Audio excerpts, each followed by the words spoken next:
Oke, salam dari aku orang Minangkabau buat kalian di luar sana. Gimana kabarnya? Udah subscribe belum? Ya kan? Silahkan subscribe dulu dan nonton video sampai akhir, dan semoga kita bertemu di lain waktu. Kita bertemu, mungkin kita pernah bertemu ya. Buat kalian udah subscribe, kita udah pernah bertemu tapi kalian nggak tahu sama aku gitu. Sedih banget. Mungkin lain kali kita bisa ketemu, dan kalian doain aja semoga channel ini semakin berkembang untuk kedepannya.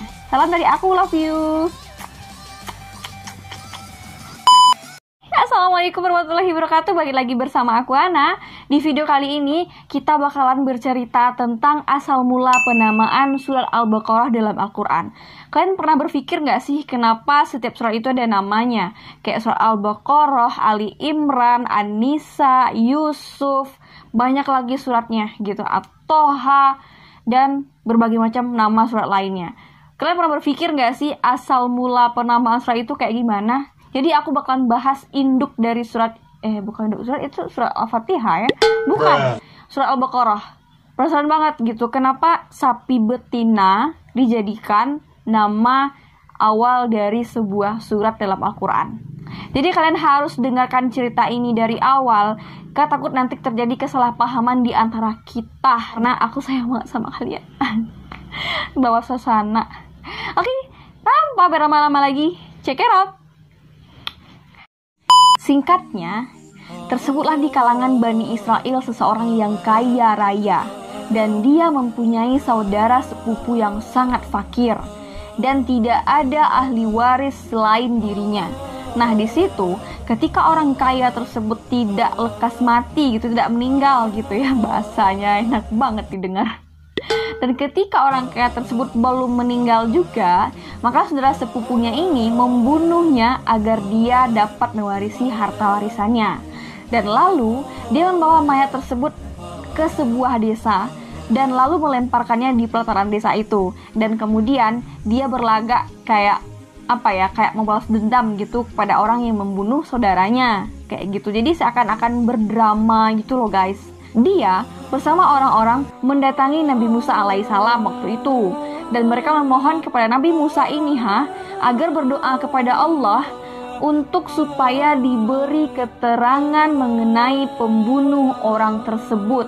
Dan kemudian Nabi Musa alaihissalam menunjukkan ataupun memerintahkan kepada mereka agar menyembelih sapi dengan berkata kepada mereka, "Dan ingatlah ketika Musa berkata kepada kaumnya, sesungguhnya Allah menyuruh kamu menyembelih seekor sapi betina." Dan mereka berkata, "Apakah kamu hendak menjadikannya kami buah ejekan?" Quran Surah Al-Baqarah ayat 67. Kisahnya ini pasti seru guys, kan dengarkan sampai akhir, jangan sampai ketinggalan. Nah, dan ketika orang-orang tersebut mengetahui bahwa yang menyembelih sapi merupakan rencana dari Allah Subhanahu wa Ta'ala, maka mereka menanyakan ciri-ciri sapi tersebut kepada Nabi Musa, guys. Dan ternyata di balik hal tersebut ada hikmah yang sangat besar, yaitu bahwa di kalangan Bani Israel terdapat orang yang saleh. Dia mempunyai anak laki-laki yang masih kecil dan dia mempunyai anak sapi betina. Dia membawa anak sapi tersebut ke dalam hutan dan berkata, "Ya Allah, saya titipkan anak sapi ini kepada Engkau dan untuk anakku kelak jika dia sudah tumbuh dewasa." Dan selanjutnya orang tadi meninggal dunia guys, sehingga anak sapi itu masih di hutan sampai bertahun-tahun lamanya. Dan anak sapi itu berlari ke sana kemari setiap dilihat oleh orang lain. Ketika anak orang saleh tadi sudah dewasa, dia menjadi anak yang berbakti kepada kedua orang tuanya. Dia membagi malamnya menjadi 3 bagian guys. Dia melaksanakan sholat di sepertiga malam, tidur malam di sepertiga malam, dan dia duduk di samping ibunya di sepertiga malam. Di pagi harinya, dia mencari kayu bakar, lalu dia datang ke pasar untuk menjual kayunya, dan kemudian dia menyediakan sepertiganya, memakan sepertiganya, dan memberi kepada ibunya sebanyak sepertiga. Dan suatu hari, ibunya ini berkata kepadanya guys, "Sesungguhnya ayahmu telah mewarisimu sapi betina untukmu yang dia titipkan kepada Allah Subhanahu wa Ta'ala di hutan ini," kata ibunya. Nah, Maka berangkatlah, kata ibunya kan. Berdoalah kepada Rob Nabi Ibrahim alaihissalam, Nabi Ismail alaihissalam, dan juga Nabi Ishak agar mengembalikan anak sapi tersebut kepadamu, kata ibunya. Dan ciri-cirinya, jika engkau melihatnya, kau akan membayangkan seakan-akan sinar matahari memancar di kulitnya. Kulit sapi ini maksudnya guys, gitu. Dia diberi nama dengan Al-Muzahabah karena keindahan dan kejernihan dari sapi itu. Dan kemudian anak tersebut memasuki hutan, lalu dia melihat anak sapi yang sedang merumput guys, sedang makan rumput gitu ya. Dan lantas dia memanggilnya dengan mengatakan, saya bermaksud kepadamu dengan menyebut nama Rab Nabi Ibrahim alaihissalam, Nabi Ismail alaihissalam, dan Nabi Ishak alaihissalam. Kontan sapi itu menengok ke arahnya dan berjalan mendekatinya, sehingga sapi tersebut berdiri di hadapannya. Lalu dia memegang leher sapi itu dan menuntunnya, gitu loh guys. Jadi seakan-akan sapi itu nurut aja gitu semua apa yang dikatakan oleh anak kecil tadi. Nah, dengan izin Allah Subhanahu wa taala, tiba-tiba sapi itu berbicara, ya. Tiba-tiba sapi itu berbicara, "Wahai anak yang berbakti kepada kedua orang tua, tunggangilah aku, karena hal itu akan lebih meringankanmu," gitu kata sapinya. Kalian kalau ada sapi ngomong gitu, hal yang pertama kalian lakukan apa? Lari, sama. Dan kemudian anak ini berkata, "Sesungguhnya ibuku tidak pernah memerintahkanku untuk melakukan hal itu," katanya. "Tapi dia memerintahkanku untuk memegang lehermu," kata si anak tadi guys. Akhirnya sapi ini menjawab, "Demi Rabb Bani Israel," katanya, "jika engkau tidak menunggangiku, maka engkau tidak akan pernah menguasaiku untuk selamanya. Ayo berangkat," katanya gitu kan. "Sungguh, jika engkau memerintahkan gunung melepaskan diri dari pangkalnya dan berjalan bersamamu, niscaya ia melakukannya karena baktimu kepada ibumu," kata si sapi tadi gitu.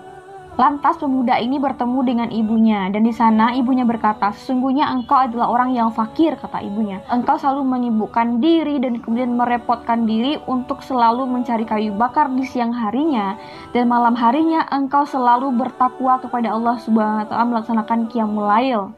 Dan sungguh, juallah sapi ini," kata ibunya. Si anak dengan polosnya bertanya kepada ibunya, "Dengan harga berapakah akan aku jual sapi ini, wahai ibu?" katanya. Dan ibunya menjawab, 3 dinar, kata ibunya gitu kan. "Engkau jangan menjual sapi ini kalau tidak atas pertimbangan aku.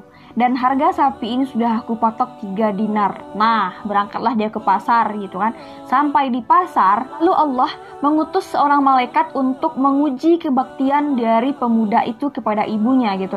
Jadi malaikat menyamar sebagai seorang manusia dan membeli sapi milik pemuda tadi. Nah, sampai di pasar dan malaikat itu bertemu dengan pemuda tadi, dan malaikat ini menawar sapi pemuda itu dengan harga 6 dinar. Sementara ibunya tadi menyuruhnya untuk menjual sapi itu dengan harga 3 dinar doang guys. Dan akhirnya apa yang dilakukan oleh pemuda itu? Dia kembali pulang ke rumahnya dan mengatakan kepada ibunya bahwa sapinya dibanderol oleh orang dengan harga 6 dinar, katanya kepada ibu. Dan sampai di situ ibunya mengatakan kepada pemuda tadi, "Juallah sapi itu dengan harga 6 dinar, karena jangan sedikit pun engkau menjual sapi itu dengan harga lebih dari 6 dinar karena aku tidak akan menyetujuinya," gitu. Oke. Pemuda itu kembali ke pasar. Sampai di pasar, malaikat yang menyamar sebagai pembeli tadi membandrol harga sapi itu dengan harga 12 dinar, guys. Nah, karena kebingungan, pemuda ini langsung kembali lagi kepada ibunya dan mengatakan kepada dia bahwasanya sapinya dihargai oleh pemuda itu dengan harga 12 dinar. Dan setelah pemuda tadi menolak semua apa yang dikatakan oleh malaikat yang menyamar sebagai manusia itu, dan ibunya berkata, "Sesungguhnya yang datang kepada engkau itu adalah malaikat yang berwujud manusia. Dia datang kepadamu adalah untuk mengujimu, wahai anakku," katanya gitu kan. "Dan jika dia mendatangimu lagi, maka katakan kepadanya, apakah engkau membolehkan kami untuk menjual sapi ini atau tidak," gitu. Tanpa berpikir panjang, pemuda itu kemudian kembali ke pasar dan menemui malaikat dalam wujud manusia tadi. Lalu malaikat itu berkata, "Kembalilah kepada ibumu dan sampaikan kepadanya, jangan jual sapi ini. Sungguh Nabi Musa alaihissalam akan membeli sapi ini kepada kalian untuk mengungkap korban pembunuhan dari orang Bani Israel. Janganlah engkau jual sapi ini kecuali kepingan dinar mengelilingi kulit dari sapi tersebut, kata si malaikat yang menyerupai manusia tadi guys. Oleh karena itu, tahanlah sapi ini dulu katanya kan gitu. Allah Subhanahu wa Ta'ala memang sudah menakdirkan bahwasanya orang-orang Bani Israel lah yang akan menyembelih sapi itu. Mereka terus menanyakan ciri-ciri sapi tersebut seperti apa. Dan memang benar, ciri-ciri sapi yang disebutkan tersebut mirip dengan ciri-ciri sapi yang dimiliki oleh pemuda tadi guys, yang sebelumnya dia jual tapi tidak jadi.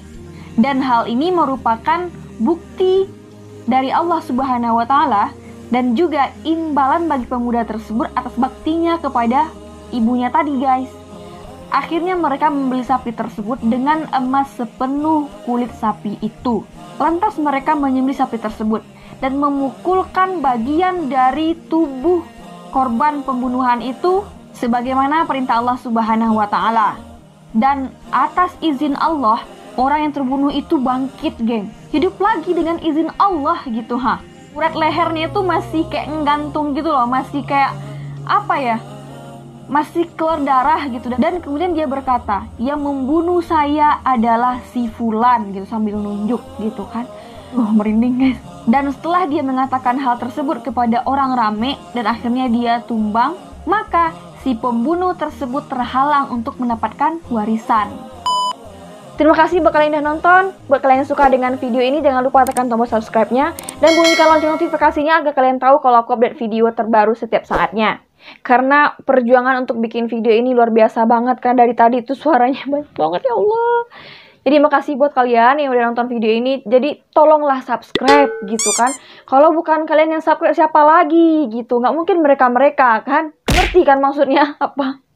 Jadi aku mohon banget subscribe video aku dan share ke teman-teman kalian agar video ini semakin berkembang untuk kedepannya. Dadah! Dah! Guys, aku mau curhat boleh nggak ya? Boleh lah ya. Kalian bisa nggak cariin materi aku? Aku udah kumpulin materi loh, udah bikin list, kemudian juga cuman materinya belum semuanya aku rangkum. Dan tapi susah juga ya. Kalau aku bikin materi, terus aku bacain kalian, sementara kalian yang cariin materi buat aku, buat apa lagi gitu loh. Aduh, pusing aku tuh ha. Bantu atuh.